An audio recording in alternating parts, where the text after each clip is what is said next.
ഏകാധിപതിമാർ അല്ലെങ്കിൽ സർവാധിപതികൾ ഇവരെല്ലാവരും തന്നെ ലോകക്രമത്തിന് വലിയ ഭീഷണിയാണ്. കാരണം അവർക്ക് അവരുടെ സ്വന്തം ഇഷ്ടങ്ങൾ താല്പര്യങ്ങൾ മാത്രമാണ് പ്രധാനം. ജനങ്ങളുടെയോ അല്ലെങ്കിൽ മറ്റ് രാജ്യക്കാരുടെയോ ഒക്കെ പ്രശ്നങ്ങളോ അല്ലെങ്കിൽ അവരുടെ താല്പര്യങ്ങളോ ഇഷ്ടങ്ങളോ ഒന്നും ഇവരെ ബാധിക്കാറില്ല. സ്വന്തം താല്പര്യങ്ങൾ, സ്വന്തം ഇഷ്ടങ്ങൾ, സ്വന്തം നയങ്ങൾ, ഇത് ശക്തിയും അവരുടെ പണവും ഒക്കെ ഉപയോഗിച്ച് അടിച്ചേൽപ്പിക്കുകയാണ് സാധാരണ രീതി. ഇപ്പോൾ നമ്മൾ കണ്ടുപരിചയിച്ച ഇപ്പോൾ ഏറെ പരിചിതമായ ഒരു ഏകാധിപതി കിം ജോങ് ഉൻ ആയിരിക്കാം. പക്ഷേ ഇനി ആ പേര് മാറ്റുക.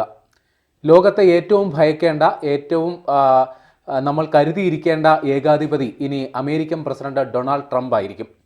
കാരണം അമേരിക്കൻ സുപ്രീം കോടതി ട്രംപിൻ്റെ അല്ലെങ്കിൽ അമേരിക്കൻ പ്രസിഡന്റിൻ്റെ പരമാധികാരത്തെ ചോദ്യം ചെയ്തുകൊണ്ടുള്ള കീഴ്ക്കോടതി വിധികളെയെല്ലാം ഇപ്പോൾ റദ്ദ് ചെയ്തിരിക്കുകയാണ്. അതുകൊണ്ട് ഇപ്പോൾ ഡൊണാൾഡ് ട്രംപിന് തൻ്റെ ഇഷ്ടപ്രകാരം എന്ത് വിധിയും തൻ്റെ നയങ്ങൾ അതായത് അദ്ദേഹം ഒരുപാട് വിവാദപരമായ നയങ്ങൾ രൂപീകരിക്കുകയും അത് ഓർഡറായി, ഉത്തരവായി ഇറക്കുകയും ചെയ്തിരുന്നു. അതിനെല്ലാം പല കീഴ്ക്കോടതികളും അതിനെ ചോദ്യം ചെയ്തുകൊണ്ടുള്ള വിധികളും പുറപ്പെടുവിച്ചിരുന്നു.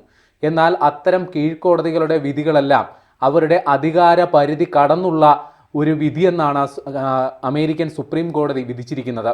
അതായത് ഒരു ഏകാംഗ കീഴ്ക്കോടതി എങ്ങനെയാണ് ഒരു രാജ്യത്തിൻ്റെ പരമാധികാരത്തെ അല്ലെങ്കിൽ രാജ്യത്തിൻ്റെ പ്രസിഡന്റിൻ്റെ പരമാധികാരത്തെ നിശ്ചയിക്കുന്നത്, ചോദ്യം ചെയ്യുന്നത് എന്നാണ് അമേരിക്കൻ സുപ്രീം കോടതി അതിൻ്റെ വിധി പ്രസ്താവനയിൽ ചൂണ്ടിക്കാണിച്ചിരിക്കുന്നത്. അതായത് അമേരിക്കൻ പ്രസിഡന്റ് ഡൊണാൾഡ് ട്രംപ് ഈ കഴിഞ്ഞ ജനുവരിയിൽ അധികാരമേറ്റ ഈ 6 മാസ കാലയളവിനുള്ളിൽ വിവാദപരമായ പല ഉത്തരവുകളും ഇറക്കി. അവയെല്ലാം തന്നെ അമേരിക്കയുടെ ഇതുവരെയുള്ള കീഴ്വഴക്കങ്ങൾക്ക് വിരുദ്ധമായിട്ടുള്ളതായിരുന്നു. ചിലതൊക്കെ അമേരിക്കയുടെ ഭരണഘടനയെ തന്നെ ചോദ്യം ചെയ്യുന്നതായിരുന്നു.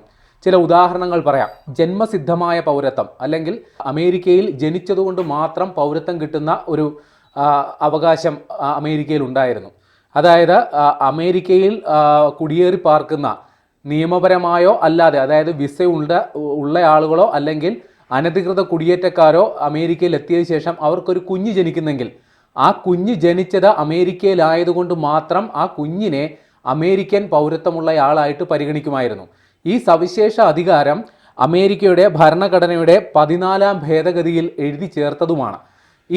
ഈ ഒരു അധികാര പരിധി എന്ന് പറയുന്നത് അമേരിക്കയുടെ എല്ലാ സ്റ്റേറ്റുകളിലും കൂടാതെ അമേരിക്കയുടെ അധികാര പരിധിയിലുള്ള വ്യോമസേനാ പരിധികളിലും, അതായത് വിമാനത്തിൽ വെച്ചാണ് ഒരു കുഞ്ഞ് ജനിക്കുന്നതെങ്കിൽ പോലും ആ പറയുന്ന ആകാശ പരിധി അമേരിക്കയുടെ കീഴിലുള്ളതാണെങ്കിൽ പോലും ആ കുഞ്ഞിനെ അമേരിക്കൻ പൗരത്വമുള്ളയാളായിട്ട് പരിഗണിക്കുമായിരുന്നു.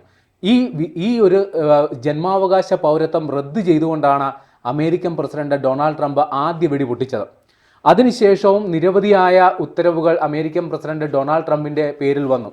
ചില ഉദാഹരണങ്ങൾ കൂടി പറയാം. അതായത് LGBT കമ്മ്യൂണിറ്റി, അതായത് ട്രാൻസ്ജെൻഡർ എന്നോ മറ്റോ നമുക്ക് അവരെ വിശേഷിപ്പിക്കാം, അതായത് ഭിന്നലിംഗ സമൂഹം, അവരെ അങ്ങനെ ഒരു കൂട്ടത്തെ വേണ്ട.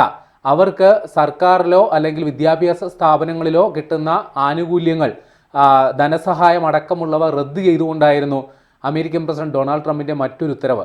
ഇതും കീഴ്ക്കോടതികളിൽ ചോദ്യം ചെയ്യപ്പെട്ടിരുന്നു. പിന്നീട് അദ്ദേഹം ചില നിയമസ്ഥാപനങ്ങൾ, അതായത് കോടതികളടക്കമുള്ളവയ്ക്ക് ചില ധനസഹായങ്ങൾ അല്ലെങ്കിൽ അവർക്കുള്ള ഗ്രാൻറ്റുകൾ വെട്ടിക്കുറച്ചിരുന്നു. പിന്നെ ചില യൂണിവേഴ്സിറ്റികൾക്കുള്ള ധനസഹായവും സർക്കാർ ഗ്രാൻറ്റുമെല്ലാം അദ്ദേഹം വെട്ടിക്കുറച്ചിരുന്നു. ഏറ്റവും ഒടുവിൽ വന്നതാണ് അദ്ദേഹത്തിൻ്റെ ഈ റെസിപ്രോക്കൽ ടാക്സ്, പകരച്ചുങ്കം. ഈ കാര്യവും കീഴ്ക്കോടതികൾ ചോദ്യം ചെയ്യുകയും അതിന് സ്റ്റേ ഉത്തരവ് നൽകുകയും ചെയ്തിരുന്നു. ഇപ്പോൾ ഈ ജന്മാവകാശ പൗരത്വം സംബന്ധിച്ചുള്ള കീഴ്ക്കോടതി ഉത്തരവ് പ്രധാനമായും വന്നത് മേരിലാൻഡ്, മസാച്യുസെറ്റ്സ്, വാഷിങ്ടൺ എന്നീ സ്റ്റേറ്റുകളിൽ നിന്നാണ്. അപ്പോൾ ഇതിനെയൊക്കെ ചോദ്യം ചെയ്തുകൊണ്ട് അദ്ദേഹത്തിൻ്റെ പാർട്ടിയായ റിപ്പബ്ലിക്കൻ പാർട്ടി അല്ലെങ്കിൽ അദ്ദേഹത്തിൻ്റെ ഭരണകൂടം സുപ്രീം കോടതിയെ സമീപിക്കുകയായിരുന്നു. സുപ്രീം കോടതി ജഡ്ജിമാർ 6-3 എന്ന ഭൂരിപക്ഷത്തിൽ ഈ കീഴ്ക്കോടതികളുടെ ഉത്തരവുകളെല്ലാം റദ്ദ് ചെയ്തുകൊണ്ടുള്ള ഉത്തരവാണ് ഇപ്പോൾ വന്നിരിക്കുന്നത്. അതേസമയം നേരത്തെ ഞാൻ പറഞ്ഞ ജന്മാവകാശ പൗരത്വം അത് ഭരണഘടന അനുസൃതമായിട്ടുള്ളതാണ്, ഭരണഘടനയിൽ എഴുതപ്പെട്ടിട്ടുള്ളതാണ്. അത് സംബന്ധിച്ചുള്ള ഡൊണാൾഡ് ട്രംപിൻ്റെ ഉത്തരവിൻ്റെ ഭരണഘടനാ സാധുതയെ സംബന്ധിച്ച് ഈ സുപ്രീം കോടതി വിധിയിൽ പരാമർശമില്ല. അത് ഒരു പക്ഷേ ഇനി തുടർന്നുള്ള, അതായത് സുപ്രീം കോടതിയുടെ ഈ വിധിയുടെ അടിസ്ഥാനത്തിൽ തുടർന്നുള്ള നിയമ പോരാട്ടങ്ങളിൽ ട്രംപിന് അത് നേടിയെടുക്കാൻ പറ്റും. ട്രംപിന് മാത്രമല്ല, ട്രംപിന് പിൻഗാമികളായി വരുന്ന മറ്റ് അമേരിക്കൻ പ്രസിഡന്റുമാർക്ക് പോലും ഈ സുപ്രീം കോടതി വിധി ഒരു മാർഗരേഖയാണ്. കാരണം കീഴ്ക്കോടതി പ്രസിഡന്റിന്റെ ഉത്തരവിനെ ചോദ്യം ചെയ്തുകൊണ്ടുള്ള കീഴ്ക്കോടതി ഉത്തരവുകൾ വേണമെങ്കിൽ സുപ്രീം കോടതിയിൽ ഭരണകൂടത്തിന് എത്തിച്ച് ചോദ്യം ചെയ്ത് അവരുടെ അധികാരത്തെ സ്ഥാപിച്ചെടുക്കാൻ സാധിക്കും. അങ്ങനെ ഒരു സുപ്രധാനമായ ഒരു വിധിയാണ് വന്നത്.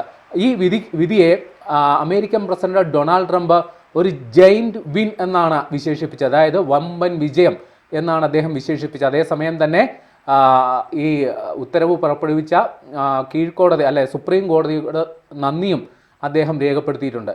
രസകരമായ സംഗതി എന്തെന്നാൽ ഈ കീഴ്ക്കോടതി, അതായത് അമേരിക്കയിലെ കോടതിയിലെ ജഡ്ജിമാരെയൊക്കെ നിശ്ചയിക്കുന്നത് പാർട്ടികൾ, അതായത് റിപ്പബ്ലിക്കൻ പാർട്ടി, ഡെമോക്രാറ്റ് പാർട്ടിയാണല്ലോ അമേരിക്കയിലെ പ്രധാന പാർട്ടികൾ. ഇവരുടെയൊക്കെ നോമിനികളായിട്ടുള്ളവരാണ് കീഴ്ക്കോടതിയിൽ, അതായത് ഡിസ്ട്രിക്റ്റുകളിലെ അല്ലെങ്കിൽ ഫെഡറൽ കോടതികളുടെ ജഡ്ജിമാരായിട്ട് വരുന്നത്. ഇതിൽ രാഷ്ട്രീയ ഭേദമന്യേ ഡെമോക്രാറ്റുകളായിട്ടുള്ളവരും റിപ്പബ്ലിക്കൻ പാർട്ടിയിലുള്ളവരുമായ ജഡ്ജികൾ പോലും ഈ ഉത്തരവുകളെ സ്റ്റേ ചെയ്തുകൊണ്ട് അല്ലെങ്കിൽ അതിനെ തടഞ്ഞുകൊണ്ടുള്ള ഉത്തരവുകൾ പുറപ്പെടുവിച്ചിരുന്നു എന്നുള്ളതാണ് വസ്തുത.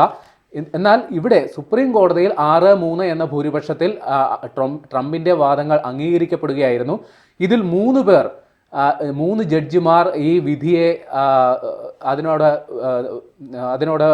അവരുടെ എതിർപ്പ് രേഖപ്പെടുത്തിയിരുന്നു. അവർ ഇത് പറഞ്ഞ ഒരു വിധിന്യായത്തിൽ പറഞ്ഞ പ്രസക്തമായ സംഗതിയാണ്. അതായത് ഈ പുതിയ ഈ അധികാര കേന്ദ്രത്തിൻ്റെ കീഴിൽ അല്ലെങ്കിൽ ഈ പുതിയ ഈ ഭരണ സംവിധാനത്തിൻ്റെ കീഴിൽ ഒരു നിയമവും സുരക്ഷിതമല്ല എന്ന ഒരു അതിശക്തമായ വിമർശനം രേഖപ്പെടുത്തിക്കൊണ്ടാണ് ആ 3 പേർ ഈ വിധിയോട് അവരുടെ പ്രതികൂല വാദങ്ങൾ ഉന്നയിച്ചത്. എന്നാൽ നേരത്തെ പറഞ്ഞ പോലെ 6-3 എന്ന രീതിയിൽ ഈ വിധി നടപ്പിലായപ്പോൾ ഈ 6 പേരും നേരത്തെ പറഞ്ഞ പോലെ കീഴ്ക്കോടതിക്ക് അല്ലെങ്കിൽ ഒരു ഏകാംഗ ജഡ്ജിന്, ഒരു പാനലിൽ ഒരാൾ മാത്രം വിധി കൽപ്പിക്കുന്ന ഒരു ജഡ്ജിന് ഒരിക്കലും ഒരു രാജ്യത്തിൻ്റെ പരമാധികാരത്തെ നിശ്ചയിക്കുന്ന തരത്തിലുള്ള പ്രസിഡന്റിൻ്റെ പ്രസ്താവനകളെ അല്ലെങ്കിൽ ഉത്തരവുകളെ ചോദ്യം ചെയ്യാനുള്ള അധികാരമില്ല എന്നാണ് അവർ കണ്ടെത്തിയത്. ഇത് പുതിയ ഉത്തരവ് പ്രകാരം അധികാരം മുഴുവൻ അല്ലെങ്കിൽ ഇത്തരത്തിലുള്ള ഉത്തരവുകൾ പുറപ്പെടുവിക്കാനുള്ള അവകാശം മുഴുവൻ പ്രസിഡന്റിൽ കേന്ദ്രീകരിക്കുകയാണ് എന്ന തരത്തിൽ വലിയൊരു വിമർശനം ഉയർന്നു വന്ന. എന്നാൽ ഡൊണാൾഡ് ട്രംപ് ഈ ഒരു വിമർശനത്തെ പൂർണ്ണമായും തള്ളിക്കളയുകയാണ്. അത്തരത്തിൽ ഒരു അധികാര കേന്ദ്രീകരണമല്ല, താൻ ഒരു ഏകാധിപതിയായി മാറുകയല്ല, പകരം ഭരണഘടനയുടെ പുനഃസ്ഥാപനമാണ് ഉണ്ടായിരിക്കുന്നത് എന്നാണ് ട്രംപിൻ്റെ വാദം. അതോടൊപ്പം തന്നെ പുതിയ ഒരു ഉത്തരവ് പ്രകാരം LGBT, നേരത്തെ പറഞ്ഞ പോലെ ട്രാൻസ്ജെൻഡർ അല്ലെങ്കിൽ ഭിന്നലിംഗ സമൂഹം, അവരെക്കുറിച്ചുള്ള പാഠഭാഗങ്ങൾ മാതാപിതാക്കൾക്ക് അവരുടെ കുട്ടികൾ സ്കൂളുകളിൽ പഠിക്കുന്നത് വേണമെങ്കിൽ ഒഴിവാക്കുകയോ അല്ലെങ്കിൽ അംഗീകരിക്കുകയോ ചെയ്യാം എന്നുള്ള രീതിയിൽ ഈ വിധിയിലൂടെ സാധിക്കുമെന്നും ട്രംപ് അഭിപ്രായപ്പെടുന്നുണ്ട്.